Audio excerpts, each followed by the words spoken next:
everyone, welcome to today's Course in Miracles teaching for the week of March 10th, 2025.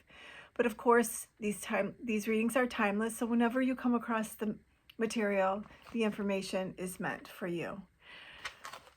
So hello to all of my subscribers. Thank you for being here, and welcome to all the new subscribers. My name is Deborah, and I'm glad that you're here. We are still on Chapter 3, The Innocent Perception. And this chapter is all about retraining the mind. And we will be doing section 4, Air and the Ego. So if you'd just like to get comfortable, I'll read the text, and then I will be doing a light language activation to just keep that frequency in our field a little bit longer. And if you would like to know a little bit more about what light language is, I certainly have more detailed information, and I believe it's my first video. I talk about it on several other videos that I've done, but I believe the very first intro video talks a little bit about more of why I do the light language along with the lessons.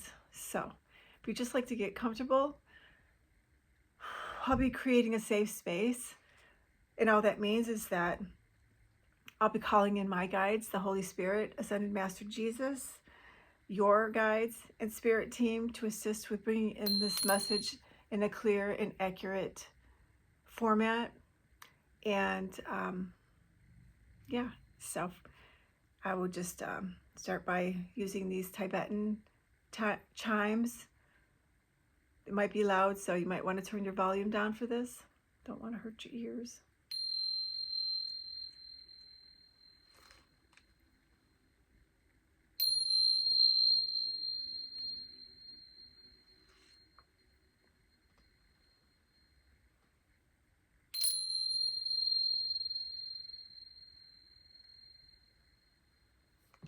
Okay, thank you.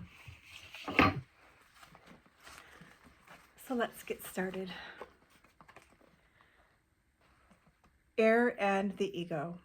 The abilities you now possess are only shadows of your real strength. All of your present functions are divided and open to question and doubt. This is because you are not certain how you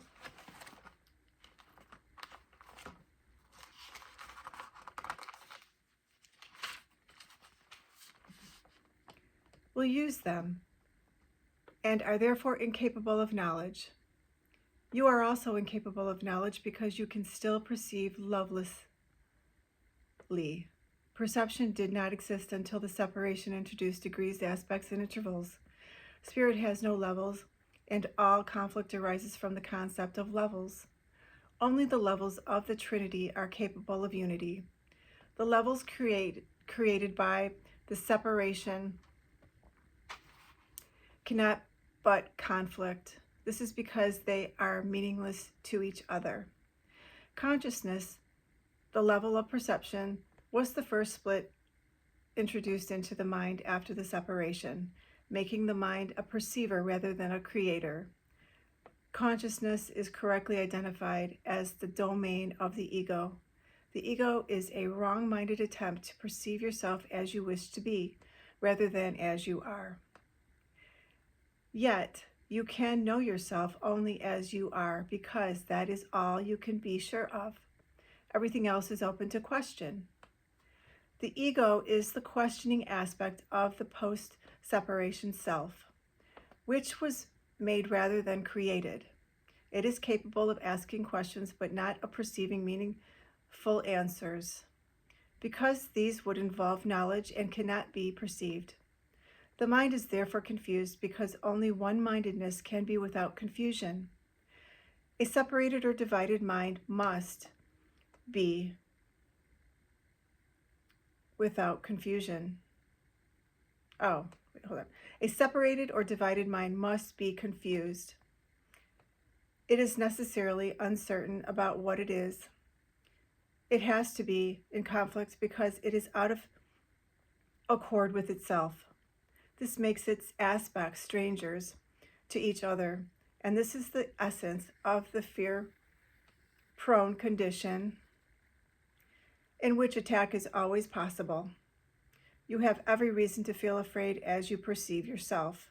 This is why you cannot escape from fear until you realize that you did not and could not create yourself. You can never make your misperceptions true, and your creation is beyond your own error. That is why you must eventually choose to heal the separation. Right-mindedness is not to be confused with the knowing mind, because it is applicable only to right perception. You can be right-minded or wrong-minded, and even this is subject to degrees, clearly demonstrating that knowledge is not involved. The term right-mindedness is properly used as the connection for wrong-mindedness and applies to the state of mind that induces accurate perception. It is miracle-minded because it heals perception, and this is indeed a miracle in view of how you perceive yourself. Perception always involves some misuse of mind because it brings the mind into areas of uncertainty. The mind is very active. When it chooses to be separated, it chooses to perceive. Until then, it wills only to know. Afterwards, it can only choose unambiguously.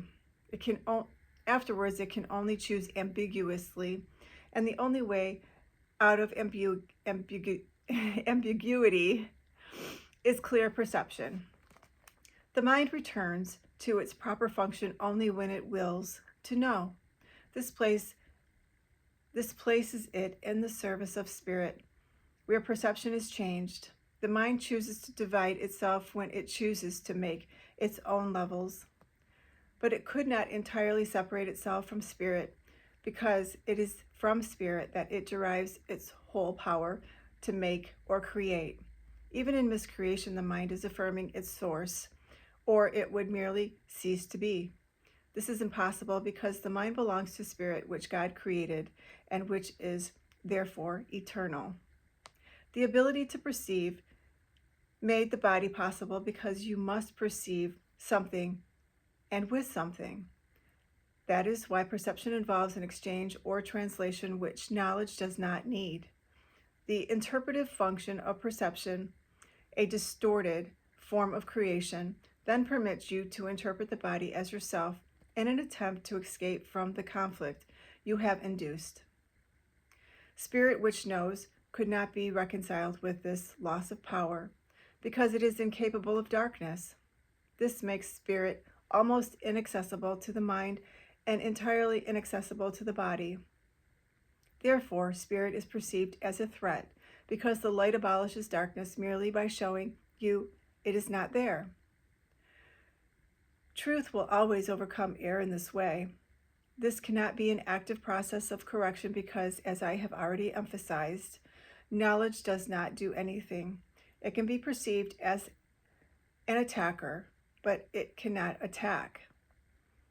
What you perceive as it attacks is your own vague recognition that knowledge can always be remembered, never having been destroyed.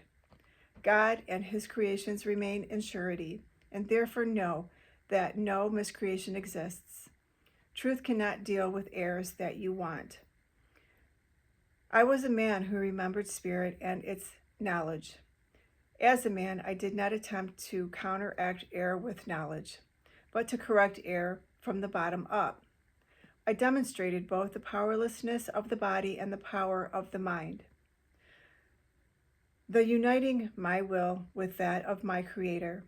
I naturally remembered spirit as its real purpose.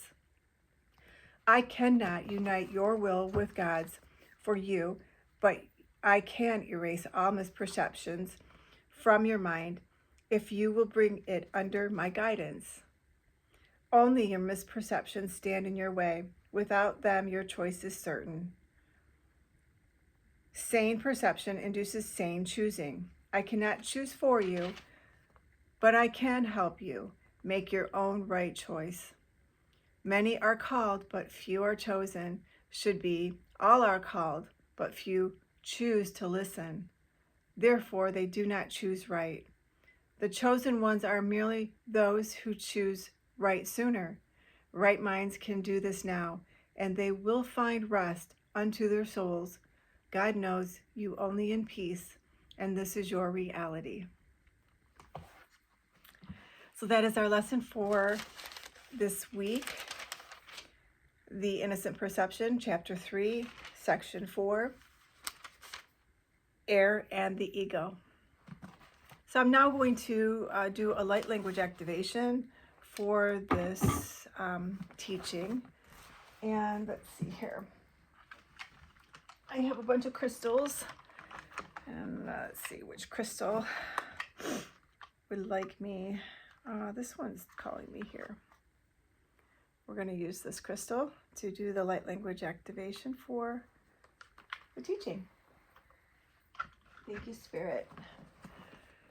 Okay, I'm just going to be calling in the Holy Spirit, Son of Master Jesus to, again, I mean, they're already here. I've already set the intention, but I always like to do it again, specifically for the light language. Okay, grounding in. Thank you, Spirit.